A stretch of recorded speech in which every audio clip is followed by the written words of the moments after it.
Assalamualaikum warahmatullahi wabarakatuh. Perkenalkan, saya Desi Fitriati dari jurusan Bimbingan dan Konseling Islam kelas BKI 6E. Nah, di sini saya akan memaparkan tugas UAS berbentuk video gitu ya.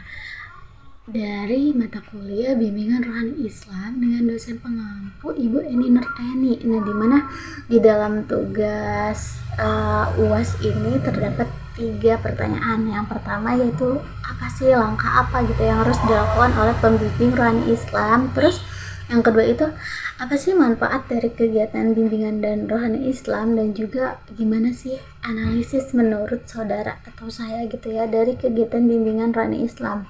Nah, sebelumnya jadi saya kan telah melakukan bimbingan rohani Islam kepada Ibu Joharia yang berumur 67 tahun. Dia tuh sudah tidak bisa melihat atau penglihatannya tuh berkurang ya dari 2023 sampai sekarang gitu. Nah, Ibu Joharia ini setelah penglihatannya berkurang tuh emosinya meledak-ledak gitu, dan dia juga suka terpleset gitu di kamar mandi ketika mau wudu gitu ya kan, karena kadang anaknya itu nggak ada di rumah gitu. Nah, jadi saya memberitahukan kepada Ibu Joharia untuk bertayamum gitu, karena bertayamum bisa untuk orang sakit gitu kan.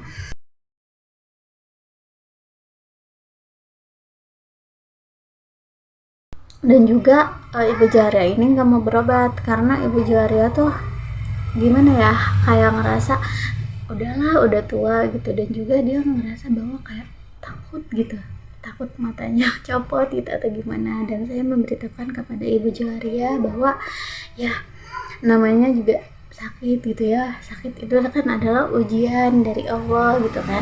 Nah, jadi ya sembuhnya juga dari Allah gitu kan. Nah, saya memberitahukan kepada Ibu Joharia bahwa ya uh, Allah yang memberikan penyakit itu, Allah juga yang menyembuhkan, tetapi ya melalui perantaran dokter gitu. Jadi Ibu Joharia mungkin nanti bisa berobat gitu ya, supaya penglihatannya mulai membaik gitu. Nah, menjawab pertanyaan dari yang tadi, apa sih kegiatan, apa sih langkah gitu ya dari kegiatan bimbingan rohani Islam ini kepada klien, apa langkah yang saya lakukan gitu. Nah, jadi langkahnya itu kita harus pertama tuh harus mengasesmen dulu nih si klien tuh punya penyakit apa gitu, terus mentalnya tuh kena enggak nih, kayak Ibu Joharia ini. Jadinya Ibu Joharia marah-marah terus gitu ya setelah penglihatannya berkurang ini gitu. Terus gimana sih hubungan pasien kita dengan Allah gitu. Jadi kita harus tahu nih, itu tuh bisa ditanyakan langsung kepada pasiennya gitu.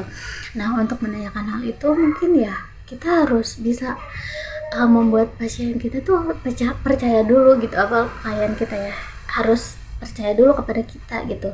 Gimana dia tuh, kita harus meyakinkan kepada pasien untuk percaya kepada kita, supaya pasien ini bisa menceritakan apa yang dia rasakan gitu ya, apa yang dia mau gitu, tanpa rasa takut gitu.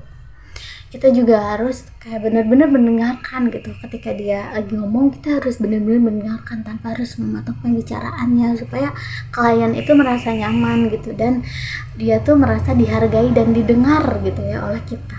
Nah, dalam bimbingan rohani Islam ini kita harus memberikan nasihat berdasarkan Al-Quran dan hadis gitu, tetapi bukan dengan menasihati atau kayak menceramahi gitu. Jadi kita memberikan arahan dengan penuh kehati-hatian, memakai bahasa kita sendiri, menyesuaikan pasiennya juga gitu. Setelah itu kita mengevaluasi gimana nih perkembangan si klien kita, jika perlu kita membuat program bimbingan gitu ya.